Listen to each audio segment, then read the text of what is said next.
కాకినాడ జిల్లా పర్యటనలో భాగంగా తుని నియోజకవర్గంలోని తొండంగి మండలం బెండపూడి శంకవరం మండలం ఆరింపూడి వద్ద జాతీయ రహదారి క్రాసింగ్ల వద్ద జరుగుతున్న వంతెన నిర్మాణ పనులను జలవనరుల శాఖ మంత్రి డాక్టర్ నిమ్మల రామానాయుడు పరిశీలించారు.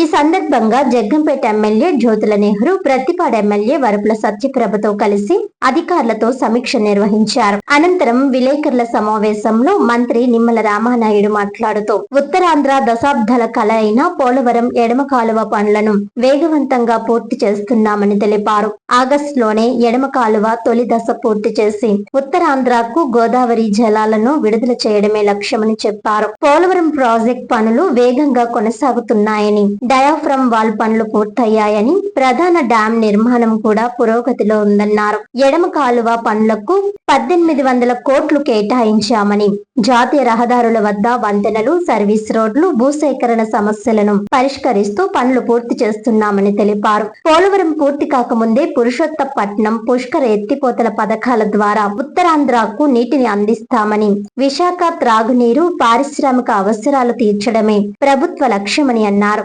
ముఖ్యమంత్రి చంద్రబాబు నాయుడు, ఉప ముఖ్యమంత్రి పవన్ కళ్యాణ్ తో పాటు మంత్రులు, ఎమ్మెల్యేలు రాష్ట్రాన్ని సస్యశ్యామలం చేయాలనే లక్ష్యంతో నిరంతరం పనిచేస్తున్నారని పేర్కొంటూ అభివృద్ధి కార్యక్రమాలకు ప్రజల మద్దతు కొనసాగుతుందని మంత్రి నిమ్మల రామానాయుడు విశ్వాసం వ్యక్తం చేశారు.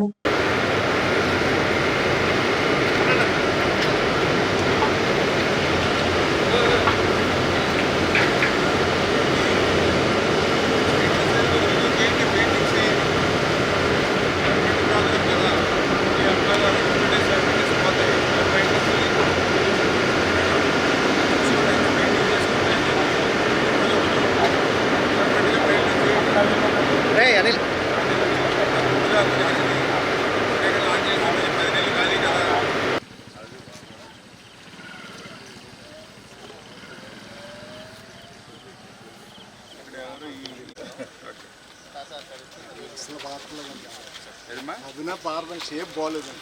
నీటి సంఘం ప్రెసిడెంట్ సార్.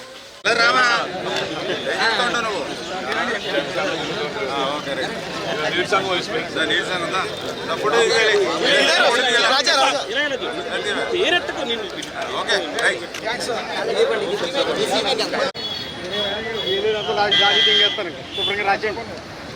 చాలా దారుణం వేయలేదు కాలంలోనే.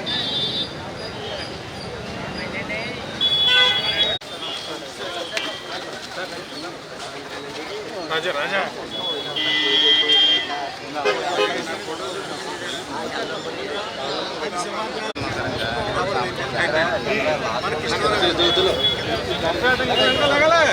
అయిపోయి మనమే కదా, మీరే కదా సైడ్ చూడండి.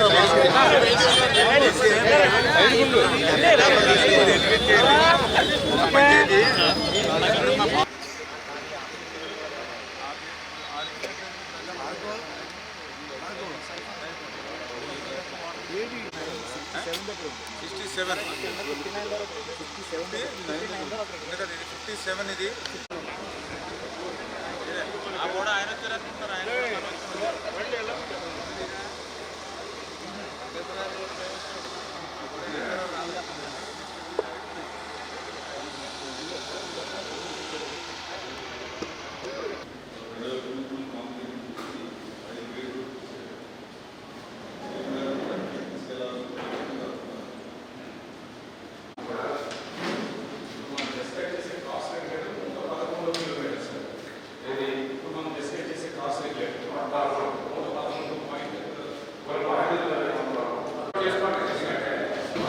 ఆయన మన పోలవరం లెఫ్ట్ మెయిన్ కెనాల్ మీ అందరికీ తెలుసు.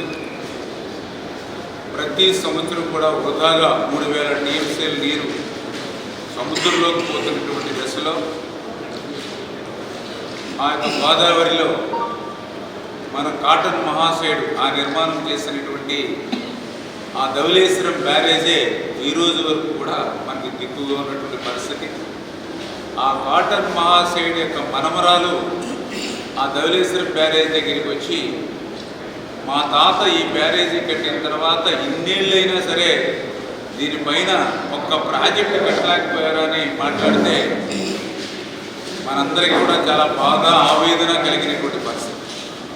అటువంటి స్థితిలో మన ముఖ్యమంత్రి నారా చంద్రబాబు నాయుడు గారు ఆ రోజు 2014, 2019 5 సంవత్సరాలు ప్రతి సోమవారం పోలవరాన్ని ఇప్పుడు ఒక పేజీగా మార్చుకుని 72% ఆ రోజు పోలవరాన్ని పూర్తి చేస్తే ప్రభుత్వం మారకుండా కంటిన్యూ అయ్యింటే 2020, 2021 కల్లా పోలవరం పూర్తయి ఆ పోలవరంలో ఉన్నటువంటి గోదావరి వరద జలాలు ఇటు ఉత్తరాంధ్రకు అటు రాయలసీమకు ప్రవహించుండేవి.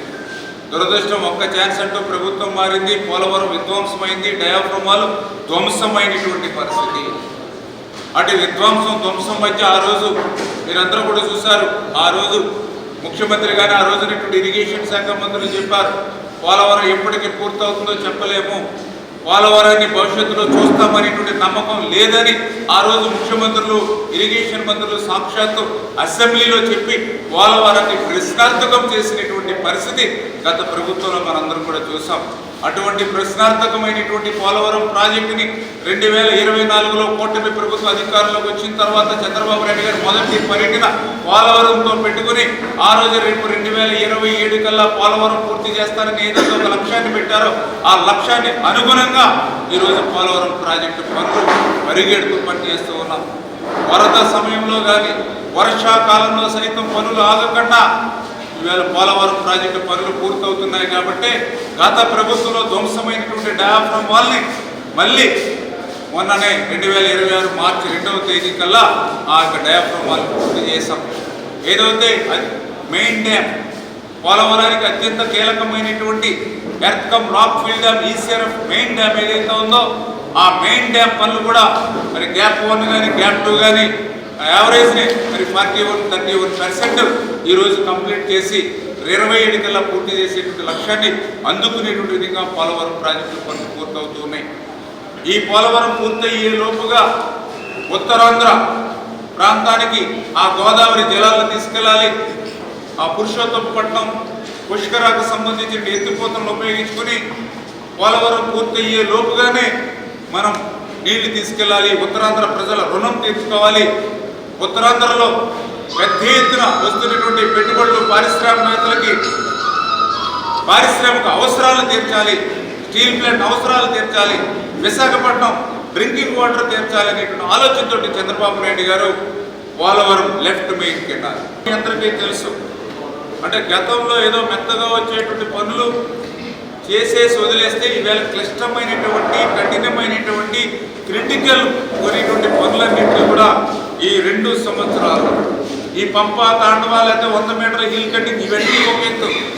మరొక పక్కన మాకు 5 నేషనల్ హైవేస్ ఉన్నాయి. నేషనల్ హైవే ముట్టుకోవాలంటే ఎన్నో రూల్స్ అండ్ రెగ్యులేషన్స్ పెడతా ఉంటారు. అటువంటి నేషనల్ హైవే 5 కనెక్టివిటీస్ కనీసం ఒక అంగుళం వంకర వస్తే వాళ్ళు ఒప్పుకోరు. అటువంటి హైవేస్కి పక్కనే మనం కట్ చేసి మళ్ళీ హైవే బ్రిడ్జెస్ నిర్మాణం చేయాలంటే వాటికి మళ్ళీ సర్వీస్ రోడ్స్ వేయాలి, సర్వీస్ బ్రిడ్జిలు కట్టాలి. అవి నేషనల్ హైవే వాళ్ళ యొక్క సిస్టమ్ ప్రకారం, వాళ్ళ యొక్క డిజైన్స్ ప్రకారం మేము దాన్ని ముందుకు తీసుకెళ్ళాలి.